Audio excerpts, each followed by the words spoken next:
Student अब हम example start करेंगे चैप्टर नंबर 10 की। So example number 1 is find the time period and the frequency of a simple pendulum 1 metre long at the location where g is equals to 10 metre per second square. So हमने time period भी find out करना है, frequency भी find out करनी है एक simple pendulum की, जबकि उसकी लेंथ हमें गिवन है कि 1 मीटर है, ठीक है, एंड वैल्यू ऑफ g है 10 metre per second square. So given data में हमारे पास क्या क्या गिवन है?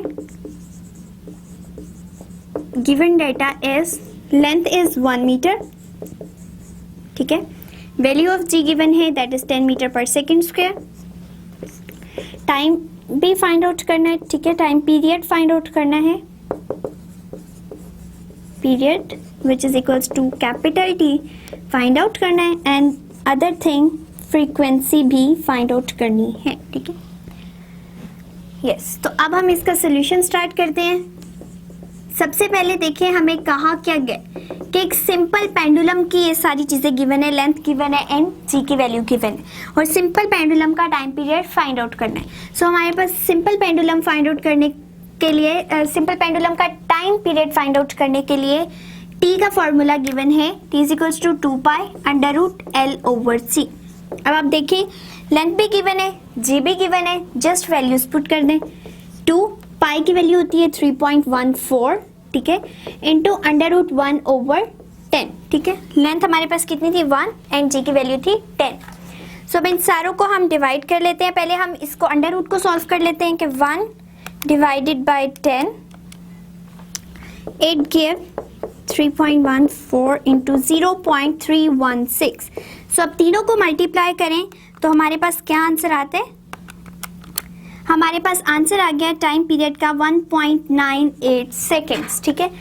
1.98 सेकेंड्स भी लिख सकते हैं, या आप इसको राउंड ऑफ करके 2 सेकेंड्स भी लिख सकते हैं, ठीक है। ये हमने क्या फाइंड आउट कर लिया? Time period for the simple pendulum.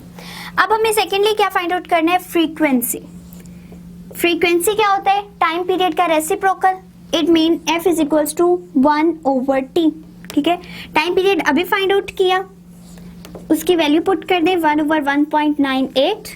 So 1 divided by 1.98 will be 0.50 hertz, 0.50 hertz. So simple था ये एग्जाम्पल, हमें कुछ भी नहीं करना था, दोनों चीजें गिवन थी, टाइम पीरियड फाइंड आउट करना था, सिंपली फॉर्मूला लगाया and we get time period is equals to 1.98। Frequency find out करनी थी, फ्रीक्वेंसी क्या होती है? टाइम पीरियड का रेसिप्रोकल। तो हमारे पास आंसर क्या आ गया? 0.50 हर्ट्ज, ठीक है, which is the answer of frequency. So ये थी हमारी पहली example 10.1। The next is 10.2। 10.2 is 10.2 अब हमारे पास है a wave move over slinky with a frequency of 4 hertz and the wavelength is 0.4 meter. What is the speed of wave? So एक wave है जो कि स्लिंकी क्या होता है? एक बहुत स्ट्रेचेबल स्प्रिंग होता है जिसको बहुत ज़्यादा तोड़ मरोड़ सकते हैं, ठीक है। सो उसकी फ्रीक्वेंसी है 4 हर्ट्ज, ठीक है। सो गिवन डेटा में हम सबसे पहले लिख लेते हैं frequency which is f and it is 4 hertz. अब दूसरी चीज जो गिवन है it is wavelength. Wavelength equals to lambda which is 0.4 metre. हमें क्या फाइंड आउट करना है? Wave speed.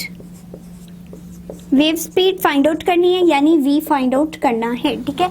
तो v फाइंड आउट करने के लिए सिंपल फॉर्मूला है हमारा, वेव इक्वेशन ने हमें प्रोवाइड किया है कि v is equals to lambda f। अब देखिए लैम्डा भी गिवन है बेस यूनिट्स में ही, फ्रीक्वेंसी भी गिवन है बेस यूनिट्स में ही, दोनों की वैल्यूज पुट कर दें। फ्रीक्वेंसी की वेवलेंथ की वैल्यू है 0.4, फ्रीक्वेंसी की वैल्यू है 4, ठीक है, दोनों को मल्टीप्लाई कर दें। So 0.4 multiply by 4 it will give velocity is equals to 1.6 metre per second. So ये हमने फाइंड आउट कर लिया कि अगर फ्रीक्वेंसी 4 हर्ट्ज गिवन है एंड वेवलेंथ 0.4 मीटर है, सो अगर हमें वेव की स्पीड फाइंड आउट करनी होगी, जस्ट वेव इक्वेशन से वेव स्पीड का फॉर्मूला पुट करेंगे एंड हमारे पास v की वैल्यू आ जाएगी 1.6 मीटर पर सेकेंड। सो ये था हमारा सेकेंड एग्जाम्पल।